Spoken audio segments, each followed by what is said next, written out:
उस्मानिया university के तलबा ने आरटीसी मुलाजमीन की तायद में एहतिजाजी धरना दिया। उस्मानिया यूनिवर्सिटी तलबा यूनियन ज्वाइंट एक्शन कमेटी के ऐलान पर बंजारा हिल्स में तलबा ने मिनिस्टर्स क्वार्टर्स का घेराव किया। इस दौरान पुलिस ने कई एहतिजाजियों को गिरफ्तार करते हुए पुलिस स्टेशन मुंतकिल किया।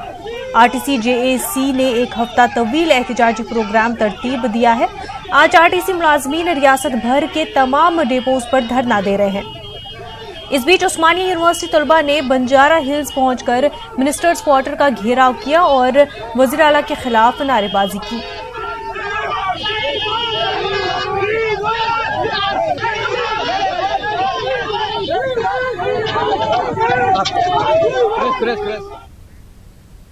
तेलंगाना में आरटीसी मुलाजमीन की हड़ताल 10वें दिन में दाखिल हो गई है। मुलाजमत से बरतरफ करने के वजीर आला के केसीआर के ऐलान के बाद से हड़ताली आरटीसी मुलाजमीन की खुदकुशियों का सिलसिला जारी है। 2 दिन कबल खमम डिपो से ताल्लुक रखने वाले ड्राइवर ने खुदकुशी की थी।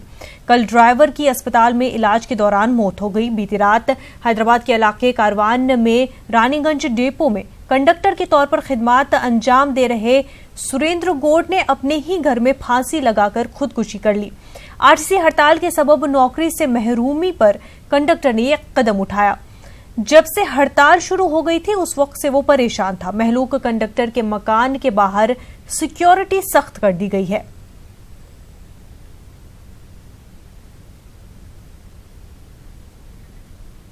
तेलंगाना आरटीसी मुलाजमीन ने हुकूमत के खिलाफ नारेबाजी की और इंसाफ करने की मांग की। मुलाजमीन ने किसी भी फर्द को खुदकुशी नहीं करने की अपील की है।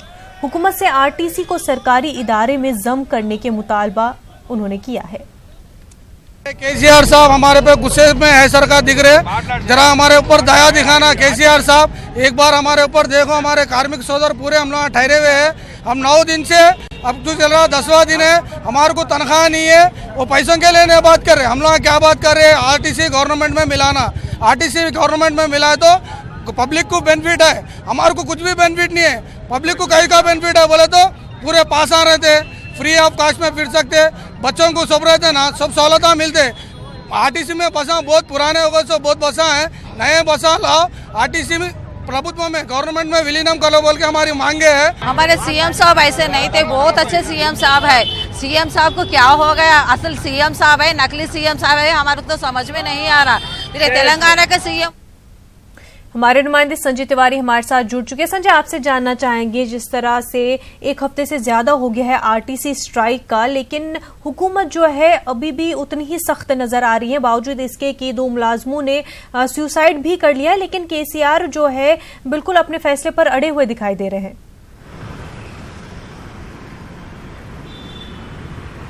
बिल्कुल मुनज्जा, 10 दिन हो गए हैं आरटीसी की स्ट्राइक को, आज 10वां दिन है और 4 लोग अब तक जो है वो इस आरटीसी के एम्प्लॉय जो है वो जिनकी मौत हो चुकी है। इसमें 2 ने खुदकुशी की और 2 का हार्ट अटैक से डेथ हुई है।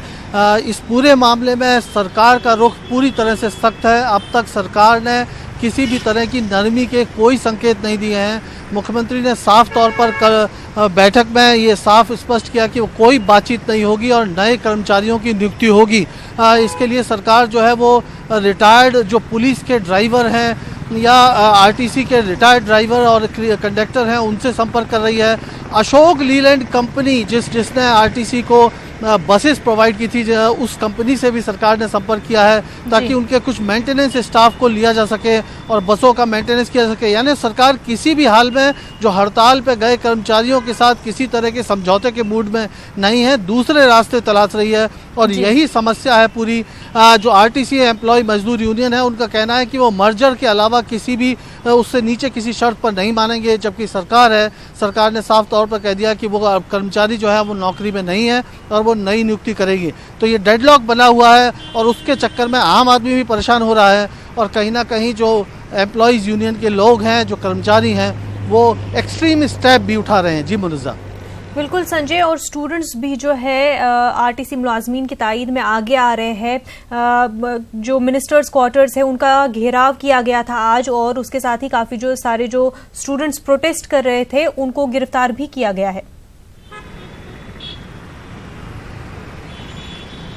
बिल्कुल मुनज़्ज़ा, जो उस्मानिया यूनिवर्सिटी के स्टूडेंट, तेलंगाना जब अलग स्टेट बनाने का जो डिमांड हुआ उसमें सबसे इम्पॉर्टेंट रोल उस्मानिया यूनिवर्सिटी के स्टूडेंट्स ने रोल प्ले किया था। अब वही स्टूडेंट्स आरटीसी एम्प्लॉयज़ के समर्थन में खड़े हो गए हैं। आज उस्मानिया यूनिवर्सिटी के अंदर बाकायदा सारे स्टूडेंट जमा हुए और वो जैसे ही मिनिस्टर्स क्वार्टर का घेराव करने लगे के लिए चले आगे, पुलिस ने उनको वहीं पर हिरासत में ले लिया। लेकिन कुछ स्टूडेंट पहले से ही निकल चुके थे अपने कॉलेज से और वो सीधे मिनिस्टर्स क्वार्टर पहुंच गए और वहां पर भारी पुलिस बंदोबस्त था। पुलिस के साथ काफ़ी धक्का मुक्की हुई और उसके बाद उन छात्रों को भी हिरासत में लिया गया। तो अब ये आंदोलन सड़कों पर है और उग्र होता जा रहा है। इस बात की गंभीरता को सरकार को समझना होगा और कहीं ना कहीं कोई ऐसा रास्ता निकालना होगा, क्योंकि ये इसमें तमाम राजनीतिक दलों का समर्थन भी हासिल है और अगर ये स्थिति और ज़्यादा विकट होती चली गई तो बहुत कहना मुश्किल होगा तेलंगाना में कि अगली तस्वीर क्या होगी। जी बिल्कुल संजय, हालांकि स्टूडेंट्स हो चाहे ओपोजिशन पार्टियां हो, वो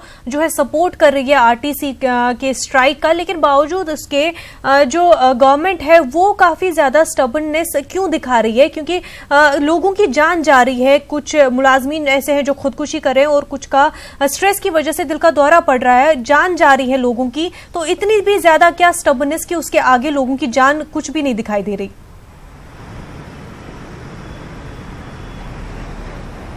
देखिए मुनज़्ज़ा, ये बात तो सच है कि जो आरटीसी है उसके यूनियन जो है वो काफ़ी स्ट्रांग है और बहुत महत्वपूर्ण रोल प्ले करती है।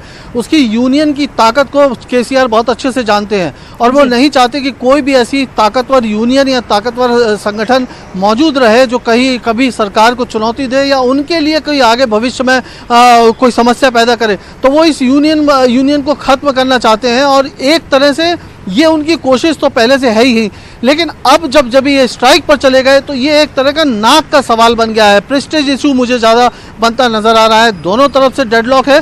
सरकार ना तो एक कदम आगे बढ़ने को तैयार है, ना जो कर्मचारी यूनियन है वो एक कदम पीछे हटने को तैयार है। तो कुल मिला के इसी वजह से समझौते की कोई स्थिति नहीं बनती नज़र आ रही है और ये जो प्रेस्टीज इशू है अब ये गंभीर मोड़ लेता नज़र आ रहा है, क्योंकि इसमें बहुत सारी पॉलिटिकल पार्टीज़ भी इंडल्ज हैं और जाहिर तौर पर ये त्यौहार का मौका है। जब लोग अपने घरों को जाते हैं उस समय सारी बसेस नहीं चल पा रही हैं, स्कूलों की छुट्टियां एक हफ्ते बढ़ानी पड़ी सरकार को मजबूर होकर।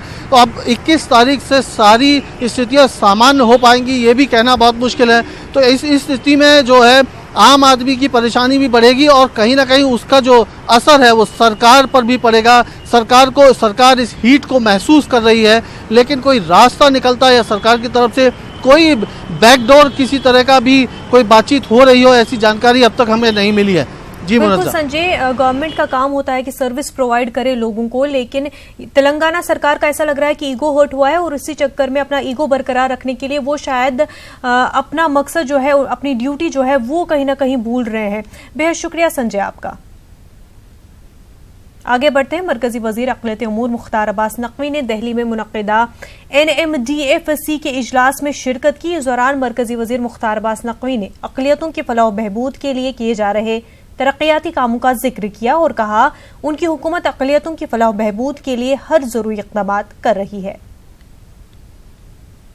अल्पसंख्यक समाज जो 6 नोटिफाइड माइनॉरिटीज़ हैं उनके सामाजिक, आर्थिक, शैक्षणिक जो एम्पावरमेंट है, सशक्तिकरण है, उसके लिए हमारे मंत्रालय से जुड़ी हुई अलग अलग संस्थाएं काम कर रही हैं। जैसे कि 8 लाख 5 सालों में 8 लाख से ज़्यादा लोगों को शिक्षा के लिए, रोज़गार के लिए, स्वरोज़गार के लिए, दस्तकारों, शिल्पकारों को बहुत सस्ते दरों में लोन दिया गया। शिक्षा तो 3% पे देते हैं जो कोई भी बैंक या कोई भी वित्तीय संस्था नहीं देती। उसके अलावा जो दस्तकार, शिल्पकार हैं उनको 5 और 4%, यानी पुरुषों को 5%, महिलाओं को 4%। उसके अलावा जो स्कॉलरशिप का है मंत्रालय देता है, वो पिछली बार हमने 3.5 करोड़ 18 लाख दिया, इस बार भी 5 करोड़ के इर्द गिर्द हम देने का हमारा लक्ष्य है। और भी तमाम जो शैक्षणिक सशक्तिकरण है उस दिशा में हम काम कर रहे हैं। बिहार मदरसा एजुकेशन बोर्ड की मीटिंग में मीडिया को जाने से आज रोका गया। बोर्ड के चेयरमैन के इशारे पर मीडिया को कवरेज से रोका गया। चेयरमैन के लिए गए फैसलों की मुखालफत की जा रही है। इस ताल्लुक से बोर्ड के अरकान ने मुखालफत की, वहीं चेयरमैन ने मीटिंग में फैसलों को मंजूर कराने की कोशिश की।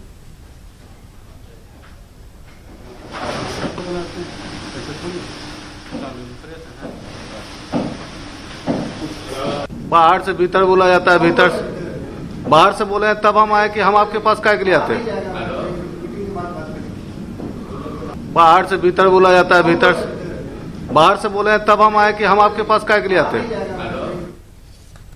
सोशल मीडिया अकाउंट्स को आधार से लिंक करने के मामले में मफाद आमा की अर्जी को सुप्रीम कोर्ट ने खारिज कर दिया है। सुप्रीम कोर्ट ने अर्जी गुजार को मद्रास हाईकोर्ट जाने को कहा है।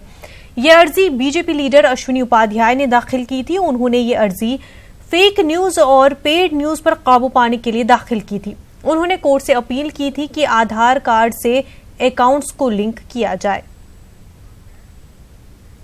अलीगढ़ मुस्लिम यूनिवर्सिटी तलबा यूनियन के इंतखाबात कराए जाने के मुतालबे को लेकर तलबा का धरना आज तीसरे दिन भी जारी है।